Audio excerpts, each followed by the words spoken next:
evening. I will now call this meeting to order, and welcome to 2020. So with that, we will start with roll call. So Ms. Mayo. Here.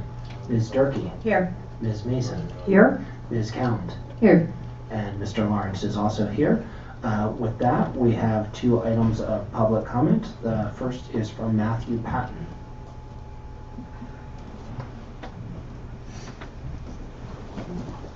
And you'll have 3 minutes. I think this is the 3rd time I've been in front of you now.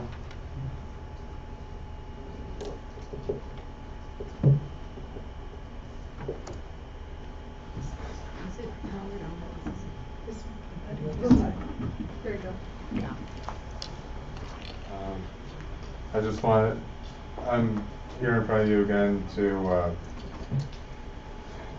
share with you more quotes and to show my public support for Doug Scott and what he's going through right now.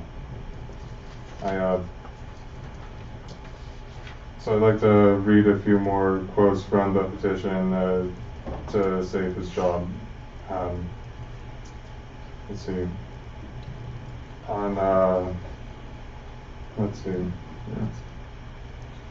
On August 28th, 2019, Sean Bignami said, "I still use the skills Mr. Scott imparted on me over 20 years ago. Now I use those in my role as a college biology professor. Where's his union rep in all this? No teacher should be fired or for holding students to a standard of learning and having the integrity to avoid great inflation."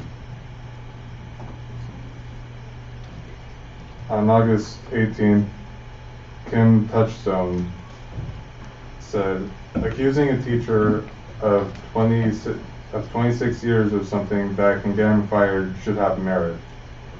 26 years of kids inspired should be protected and celebrated. He stands for learning, passion, science. Kids don't need an easy A. They need a reason to want an A. That has nothing to do with Doug Scott. Sad day when not fitting the norm can end a 26 teaching career. Sad day indeed."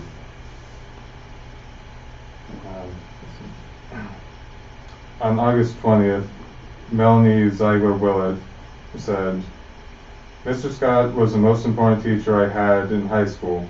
He taught me how important science was and how to respect it and ourselves.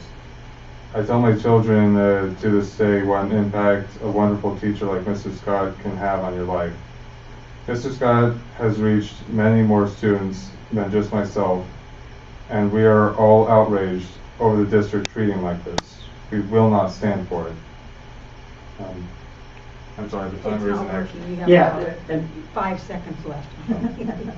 So apologies for.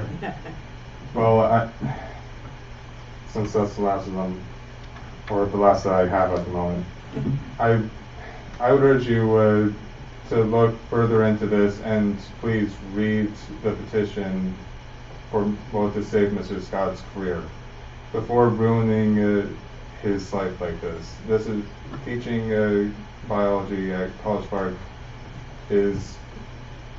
That's who Mr. Scott is. It's what he's been doing for so long. Thank you very much. All right, and Jim Scheibel from Clinton Valley Charter High School. Good evening. All right, good evening, President Lawrence. Congratulations, and good evening, board members. Happy New Year, happy 2020. Good evening, Superintendent Martinez. Thank you for having me tonight. Sorry for the casual dress. As you know, it's winter sports season, and a couple years ago they moved soccer to the winter instead of the fall and spring, and so it's much chillier out there. So hopefully that can make our game tonight. But tonight you guys have on your closed session agenda, which is why I'm here now, so thank you for the 6 o'clock public comment and not the 7 o'clock public comment, which is the same as the kickoff time. You have, I think, 4.7 is it, with the Clayton Valley and Mount Diablo matter.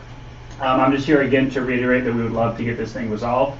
A while ago, back in 2019, which seems a long time ago, but really was a couple weeks ago, we did offer to meet the original request you had, so we offered to pay off the 2016, 17, and 17, 18 years, as well as attorney fees, as well as interest. So what we'd love to do is, again, have dollars coming to you to do what you need to do with it, and have dollars stop going to our attorneys and your attorneys. Our charter was also recently renewed, and so we'd love to have a 5-year deal so that, again, it's not a 1 year every year we got to ratchet up again with the attorneys and the paperwork back and forth. And we'd love to take that money and actually invest it in your facility. So we're the tenant. We would love to make a lot of improvements to that facility to help kids, to help the community, and we'd love to partner with you on that. So while you consider that item tonight on your 1 hour closed session of like 14 agenda items, hopefully you can take that into consideration. Again, like I said, we'd love to resolve it. And if I see a new person over here, do you have a new legal counsel? Okay, great. All right. Well, I know we were working with Deb Cooksey last year, so maybe we can work with Mr. Alvarado this year and see how we can get this resolved as quickly as possible. So thank you again for that. Appreciate it, and have a great 2020. Thank you. Enjoy the game. All right, seeing no other comment, we are going to move to closed session, in which we will be discussing the 11 items in expeditious fashion, with a effort to be back here at 7 o'clock or as close to it as possible. So thank you, and we will move to closed session. You have to say what I can't say the closed session agenda items. Okay. So one is the readmission of a student, the other is 4.2, expulsion of a student, 4.3, update on negotiations, 4.4 regarding existing litigation, 4.5 regarding existing litigation, 4.6 regarding existing litigation. Noticing a theme with 4.7 existing litigation, 4.8 with existing litigation, 4.9 with existing litigation, and then 4.10 switching it up, conference regarding property negotiations, and then 4.11 anticipated litigation. And with that, we will move to closed session.